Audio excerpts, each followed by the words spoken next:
اعوذ باللہ من الشیطان الرجیم بسم اللہ الرحمن الرحیم۔ سورۃ البقرہ کی آیت نمبر 87۔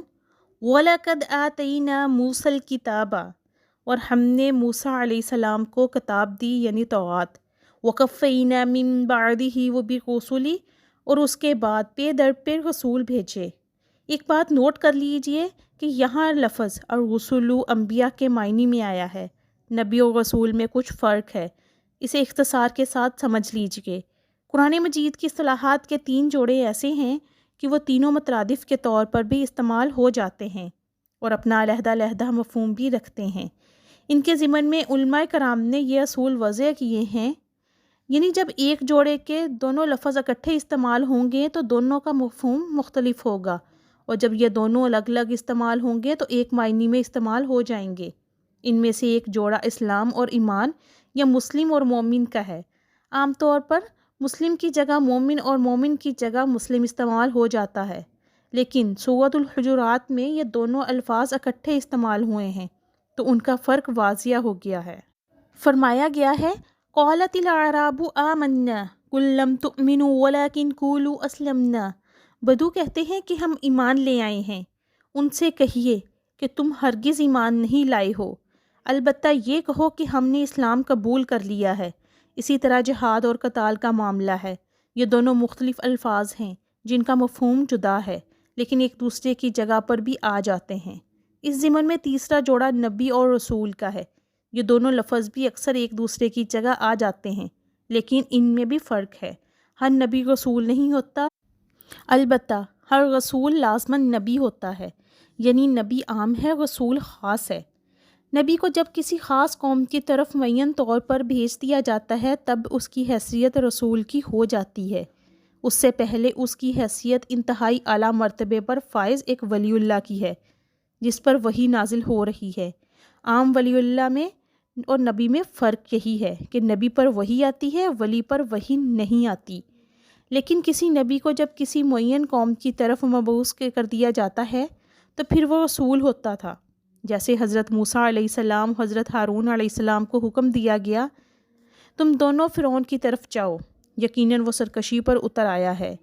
اسی طرح دوسرے رسولوں کے بارے میں آیا ہے کہ وہ اپنی اپنی قوم کی طرف مبعوث فرمائے گئے تھے۔ وَإِلَىٰ مَدْيَنَ أَخَاهُمْ شُعَيْبًا، اور مدین کی طرف بھیجا ہم نے ان کے بھائی شعیب علیہ السلام کو۔ یہ فرق ہے نبی اور رسول کا، محض سمجھانے کے لیے بطور مثال پیش کی ہے کہ جیسے آپ کے یہاں خصوصی تربیت یافتہ افراد پر مشتمل CSP کارڈ ہوتا ہے، اس میں ڈپٹی کمشنر لگا دیا جاتا ہے، کسی کو جوائنٹ سیکرٹری کے ذمہ داری سونپ دی جاتی ہے تو کوئی بطور OSD خدمات انجام دیتا ہے، لیکن اس کا کارڈ CSP برقرار رہتا ہے۔ اسی اعتبار سے ہر نبی ہر حال میں نبی ہوتا تھا، لیکن اسے رسول کی حیثیت سے ایک اضافی ذمہ داری اور اضافی مرتبہ عطا کیا جاتا تھا۔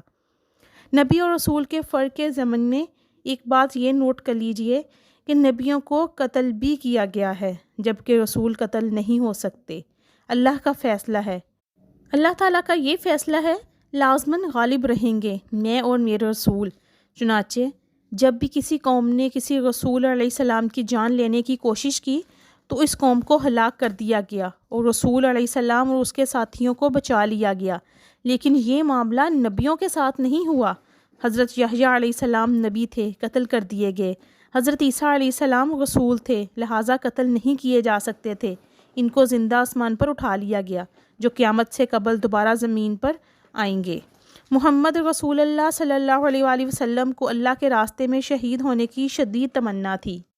آپ صلی اللہ علیہ وآلہ وسلم نے اپنی اس تمنا اور آرزو کا اظہار ان الفاظ میں فرمایا ہے، قسم ہے اس ذات کی جس کے قبضہ قدرت میں میری جان ہے، میری بڑی خواہش ہے کہ میں اللہ کی راہ میں جنگ کروں تو اس میں قتل کر دیا جاؤں، پھر میں زندہ کیا جاؤں، پھر قتل کیا جاؤں، پھر میں زندہ کیا جاؤں، پھر اللہ کی راہ میں قتل کیا جاؤں، پھر میں زندہ کیا جاؤں، پھر اللہ کی راہ میں قتل کیا جاؤں۔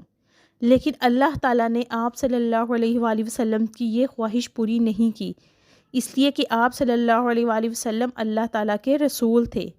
آیت زیر مطالعہ میں نوٹ کیجئے کہ اگرچہ یہاں لفظ رسول آ گیا ہے لیکن یہ نبی کے معنی میں بھی آیا ہے۔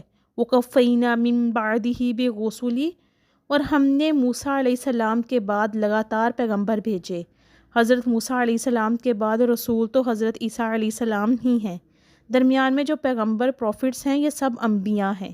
وَآتَيْنَا عِیسَىٰ ابْنَ مَرْیَمَ الْبَیِّنَاتِ، اور ہم نے عیسیٰ ابن مریم کو بڑی واضح نشانیاں دیں، حسی معجزات، جس قدر حضرت مسیح علیہ السلام کو دیے گئے ویسے اور کسی نبی کو نہیں دیے گئے۔ ان کا تذکرہ آگے چل کر سورہ آل عمران میں بھی آئے گا۔ وَأَيَّدْنَاهُ بِالرُّوحِ الْقُدُسِ، اور ہم نے مدد کی ان کی روح القدس کے ساتھ۔ حضرت عیسیٰ علیہ السلام کو حضرت جبرائیل علیہ السلام کی خاص تائید و نصرت حاصل تھی۔ معجزات کا ظہور کسی نبی یا رسول کی اپنی طاقت سے نہیں ہوتا، اسی طرح کرامت کسی ولی اللہ کے اپنے اختیار میں نہیں ہوتی۔ یہ معاملہ اللہ کی طرف سے ہوتا ہے اور اس کا ظہور فرشتوں کے ذریعے سے ہوتا ہے۔ أَفَكُلَّمَا جَاءَكُمْ رَسُولٌ بِمَا لَا تَهْوَىٰ أَنفُسُكُمُ اسْتَكْبَرْتُمْ، پھر بھلا کیا جب بھی آیا تمہارے پاس کوئی رسول وہ چیز لے کر جو تمہاری خواہشات نفس کے خلاف تھی تو تم نے تکبر کیا۔ انبیاء و رسول علیہ السلام کے ساتھ یہود نے جو طرز عمل روا رکھا، خاص طور پر حضرت عیسیٰ علیہ السلام کے ساتھ جو کچھ کیا، یہاں پر اس کا تبصرہ ہو رہا ہے کہ جب بھی کبھی تمہارے پاس کوئی رسول تمہاری خواہشات نفس کے خلاف کوئی چیز لے کر آیا تو تمہاری روش یہی رہی کہ تم نے استکبار کیا اور سرکشی کی، وہی استکبار اور سرکشی جس کے باعث عزرائیل ابلیس بن گیا تھا۔ فَفَرِيقًا كَذَّبْتُمْ وَفَرِيقًا تَقْتُلُونَ، پھر ایک جماعت کو تم نے جھٹلایا اور ایک جماعت کو قتل کر دیا۔